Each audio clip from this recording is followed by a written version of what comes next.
तमाम national conference के ओहदेदार हजरात, भाइयों, बुजुर्गों, नौजवान साथियों, आप सबको मेरी तरफ से अस्सलाम वालेकुम। आज अपने साथी सजाद शाहीन साहब के लिए वोट मांगने आया हूं, लेकिन वोट मांगने से पहले दो तीन चीजों पर रोशनी डालना जो है मैं जरूरी समझता हूं।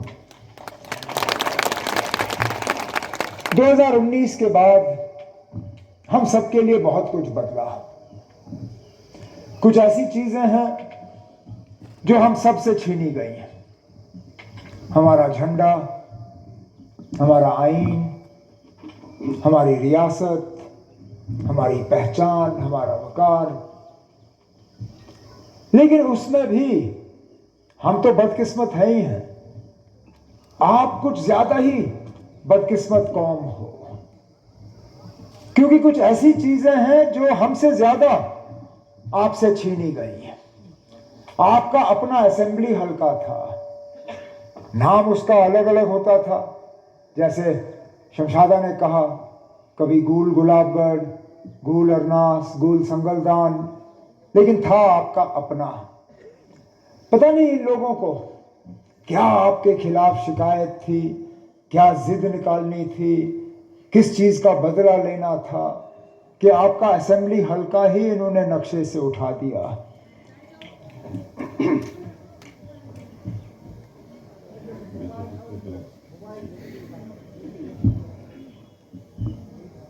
आगे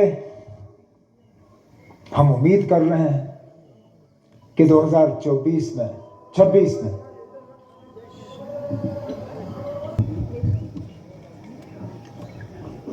जैसे मैं कह रहा था, 2026 में दोबारा पूरे मुल्क में डिलिमिटेशन कमीशन बिठाया जाएगा।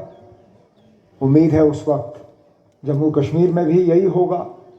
और मैं आपसे को यकीन दिलाना चाहता हूं कि हम नेशनल कॉन्फ्रेंस वाले दोबारा आपका असेंबली हलका जो है बहाल करने के लिए लड़ाई करेंगे।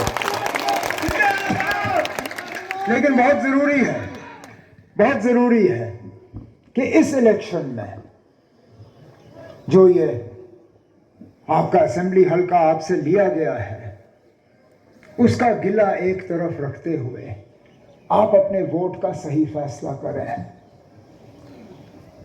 जिस तरह जम्मू कश्मीर में माहौल बन रहा है, कुपवारा से लेकर लखनपुर तक एक हवा नेशनल कॉन्फ्रेंस और नेशनल कॉन्फ्रेंस के साथियों के हक में जा रही है। कहीं ऐसा ना हो कि गूल के लोग जो हैं जज्बात में आके अपने वोट का ऐसा इस्तेमाल करें कि कल को या तो आपका एमएलए ना हो या आपका एमएलए ऐसा हो जो कि हुकूमत के साथ जो है कोई रिश्ता बना ना पाए। और जो तमाम बातें हैं, जो तमाम मुतालबे हैं, जो मुश्किलात हैं, जो मेरी बहन शमशादा ने यहाँ पे दोहराए, चाहे वो स्पेशल सब डिवीज़न का हो, चाहे टूरिज़म का हो, चाहे रोड्स का हो, चाहे इंडस्ट्रियल यूनिट का, इंडस्ट्रियल पार्क का हो, चाहे तालीम का हो, मसलों की कमी नहीं है। अब मैं इस बात को मान के चल रहा हूं कि यहाँ जितने सारे लोग हैं उनमें से 100% नहीं है वो जो नेशनल कॉन्फ्रेंस के हक में वोट डालने के लिए तैयार हैं। कुछ पीछे ऐसे भी हैं जो शायद अभी शक में है कि मैं वोट डालूं।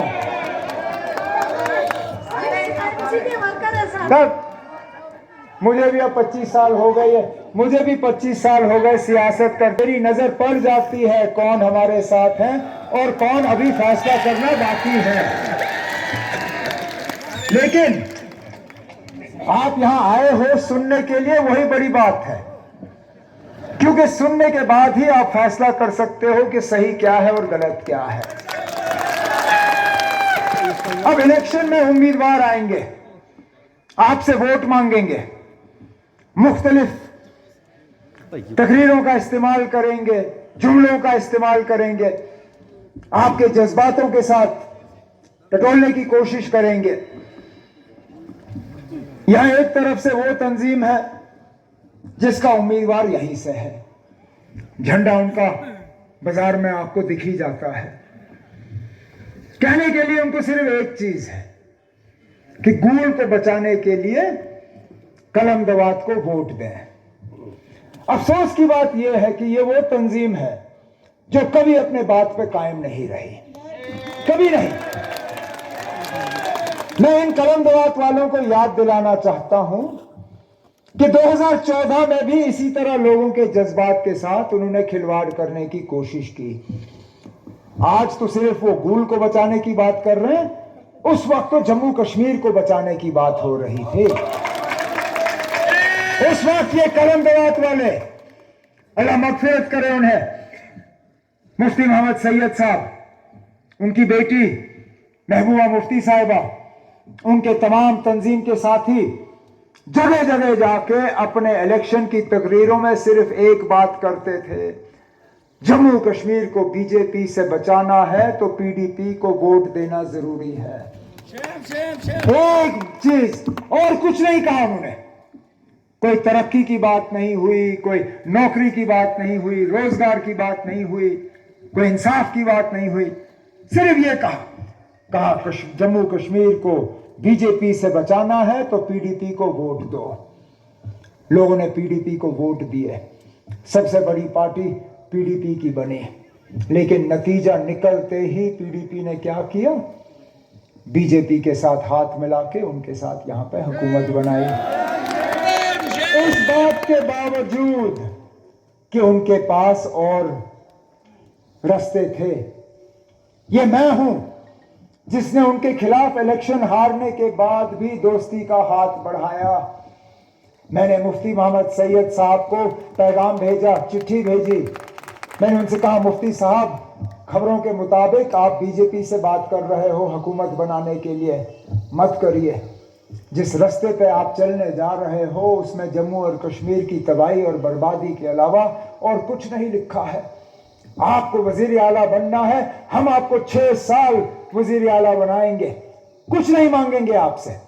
ना हमें राज्यसभा चाहिए, ना हमें एमएलसी चाहिए, ना हमें चेयरमैन चाहिए, ना हमें मिनिस्टर चाहिए, कुछ नहीं। सिर्फ एक चीज मांगेंगे हम आपसे कि मेहरबानी करके बीजेपी को यहां ना लाए।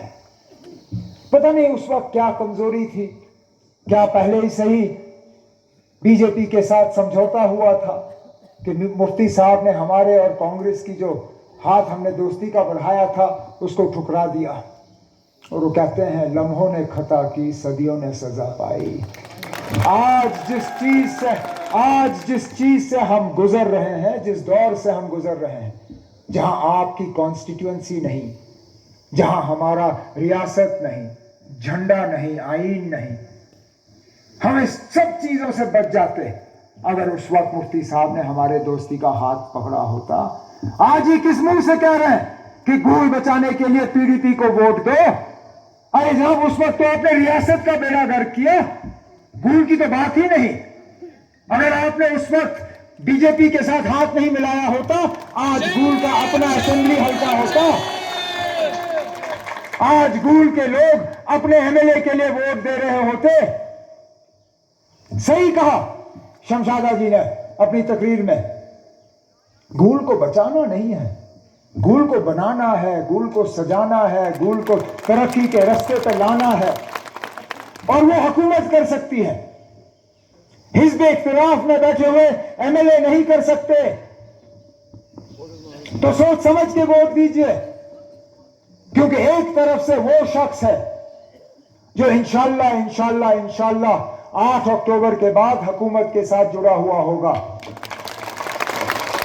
और दूसरी तरफ से वो लोग हैं जिनका हुकूमत के साथ जुड़ने का कोई रास्ता ही नहीं है, कोई गुंजाइश ही नहीं है। अगर हम वाकई चाहते हैं कि इस रेलवे स्टेशन का फायदा आपको पहुंचे, ताकि गूल को, इस खूबसूरत इलाके को हम टूरिज्म के नक्शे पे लाएं, तो वो हुकूमत को करना होगा। स्पेशल सब डिवीजन वो वजीर आला के दस्तखत से बनेगा, उसके बिना नहीं बनेगा, कोई एमएलए खुद नहीं बना सकता।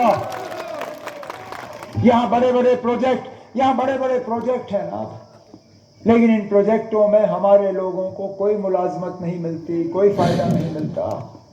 ये हम नेशनल कॉन्फ्रेंस वाले हैं जिन्होंने अपने मंशूर में कहा है कि हुकूमत आएगी तो हम इस चीज पे वादा बंद हैं कि जहां जहां बड़े प्रोजेक्ट लगेंगे वहां सबसे पहले मुलाजमत का हक हमारे नौजवानों को होगा, फिर बाहर से लोग आएंगे। सबसे पहले ठेके हमारे खुद के लोग लेंगे, फिर बाहर से कोई लेगा। जम्मू कश्मीर में शायद ही कोई ऐसा इलाका है जहां मैं गया हूं और लोगों ने बिजली के मामले में शिकायत नहीं की। और बिजली का फीस जो है आज लोगों को जो है दबा रही है। मेरे दौर में 250, 300, 350 रुपए बिजली का बिल, आज देहात के इलाकों में 1650 से कम बिजली का बिल नहीं आता। आपकी आमदनी क्यों ना 1500 रुपए हो, लेकिन बिजली का बिल आपको 1650 रुपए का मिल ही जाएगा। ये हम लोग हैं जिन्होंने अपने मंशूर में कहा है कि हमारी हुकूमत आएगी तो हम 200 यूनिट मुफ्त बिजली आपको फराहम करना शुरू करेंगे। ये कलंदवात वाले क्या करेंगे? ये कहां से लाएंगे? इनकी हुकूमत तो आनी नहीं है। मैं जानता हूं महंगाई का कितना असर घरों पे पड़ा हुआ है। वजीर आजम साहब ने स्कीम के तहत यहां गैस के चूल्हे बांटे, लेकिन बांटते हुए ये कहना भूल गए कि ना अब इसको जलाने के लिए गैस का सिलेंडर खरीदना पड़ेगा और हर महीने के सिलेंडर की कीमत जो है वो बढ़ती जाएगी। नेशनल कॉन्फ्रेंस ने अपने मंशूर में अपनी माओं से, बहनों से वादा किया है कि हमारी हुकूमत आई तो हम उन घरों को 12 सिलेंडर मुफ्त साल के देंगे जो ये चूल्हे जला नहीं सकते। हमारे गुजर बकरवाल भाई बैठे हैं यहाँ पे। फॉरेस्ट राइट एक्ट के तहत इन जंगलों पे आपका पहला हक होता था, आपको इस हक से महरूम रखा गया है।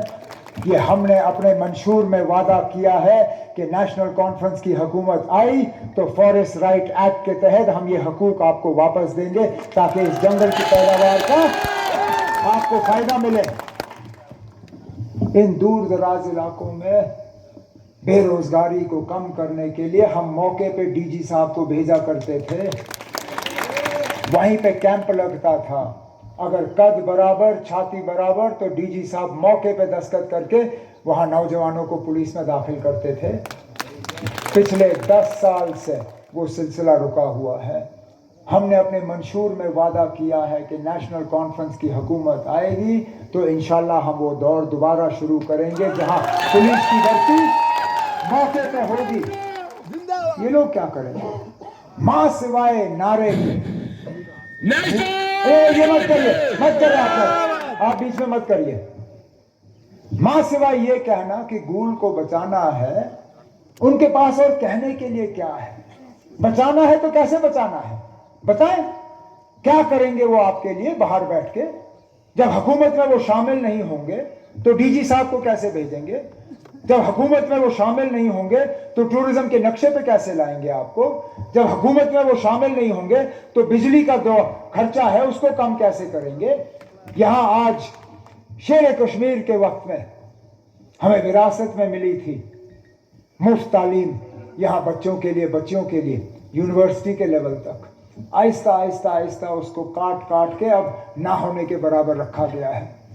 ये नेशनल कॉन्फ्रेंस और हमने अपने मंशूर में वादा किया है कि हमारी हुकूमत आएगी तो हम दोबारा यहाँ के बच्चों बच्चियों को यूनिवर्सिटी के लेवल तक मुफ्त तालीम फराहम करना शुरू करेंगे। कहने का मतलब मेरा ये है कि हम सिर्फ एक नारा देके आपके वोट हासिल करने की कोशिश नहीं कर रहे हैं, ना हम आपको डरा धमका के वोट हासिल करने की कोशिश कर रहे हैं। हम वोट अपने इरादों को लेके मांग रहे हैं, जो हमने नक्शा बनाया हुआ है जम्मू कश्मीर को इस दलदल से निकालने के लिए, जो हमारे इरादे हैं और हमारा प्रोग्राम जो है आपके मुश्किलात और आपकी परेशानियों को कम करने के लिए।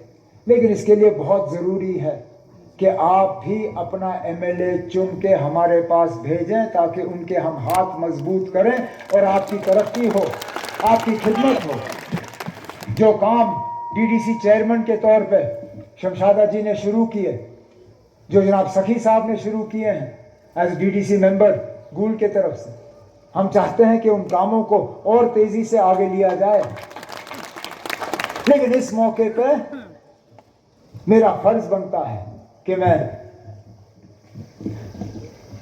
अपनी बहन शमशादा का शुक्रिया करूं, जिस बहादुरी से वो आज मैदान में उतर के सजाद शाहीन साहब के लिए वोट मांगने पर लगी हुई है।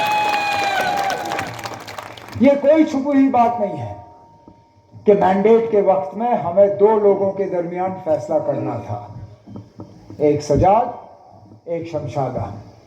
दोनों ने मांगा।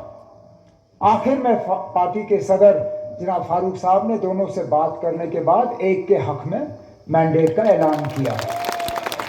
अब हमने कई जगहों पर ऐसा देखा है कि जहां हमने एक को दिया, दूसरे को नाराज किया, तो वो दूसरा जाके आजाद उम्मीदवार के तौर पे मैदान में उतरा, या घर में जाके रूठ के अब घर से बाहर नहीं आते। मैं आपको क्या बताऊं कि मेरी आंखों में शमशादा के लिए कितनी इज्जत बढ़ गई है इन दिनों में।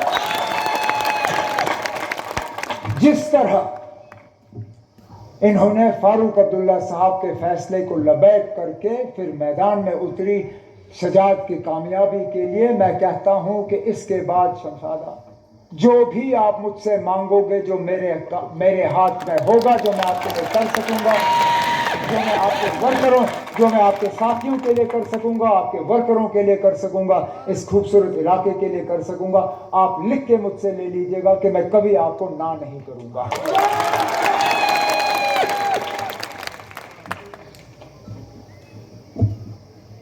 लिस्ट बहुत बड़ा भेजा है मेरी बहन ने। मैंने कहा ही नहीं था कि मैं सारा कुछ कर दूंगा, तो कागज मेरे सामने आ गया है। इसमें आरईटीज, आंगनवाड़ी, डेली वेजर, एनआरएचएम, खिदमत सेंटर, कोई इन्होंने किसी को इस लिस्ट से बाहर नहीं रखा। आप सबको ये यकीन देते हुए कि इन सब चीजों पे इंशाल्लाह 8 अक्टूबर के बाद हम अमल करना शुरू करेंगे।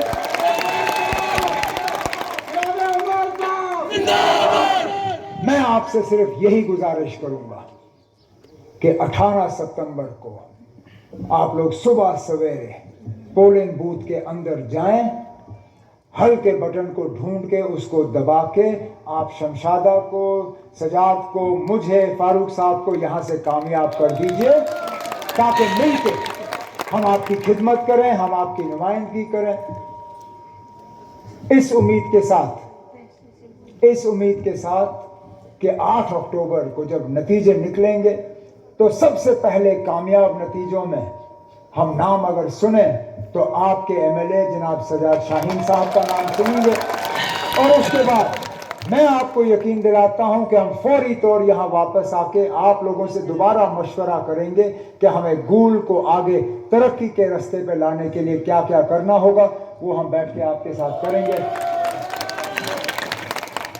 मैं अब इसी बात पे अपनी तकरीर जो है यहाँ मुकम्मल कर लूँगा। अल्लाह ताला आपको अपनी हिफाजत में रखे, आपके घरों को आबाद रखें। बहुत बहुत शुक्रिया। अस्सलाम वालेकुम।